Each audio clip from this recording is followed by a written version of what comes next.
গেছে বলে pan pan ঘ্যান ঘ্যান একদম করবেন না। চলে গেছে, কাঁদছি, ফেসবুকে স্ট্যাটাস দিচ্ছি, খাবার খাচ্ছি না, রাত জেগে কাঁদছি, কেন কী দরকারটা কী আছে? চলে গেছে গেছে, যে গেছে গেছে, আবার আসবে, ভালো আসবে, যা হবে ভালো হবে। সেটা মনে করে আর আপনি চলে গেছে যে ভুলগুলো প্রথমবার করেছিলেন, নেক্সট বার সেই ভুলগুলো আর করবেন না। শক্তপোক্ত হয়ে গেছে। লোহাকে দেখেছেন তো?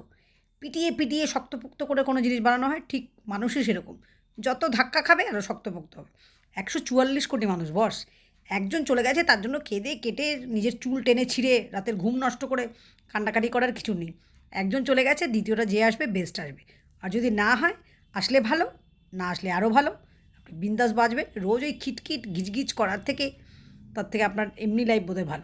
কান্নাকাটি একদম নয়। সুস্থ থাকুন, ভালো থাকুন আর হাসতে থাকুন। যে চলে গেছে তাকে দেখিয়ে আরও নিজেকে ফিটফাট রেখে বলুন, তুই গেছিস, কী জিনিস হারিয়েছিস তুই এবার বুঝতে পারবি। তাই নিজেকে শক্তপোক্ত করুন।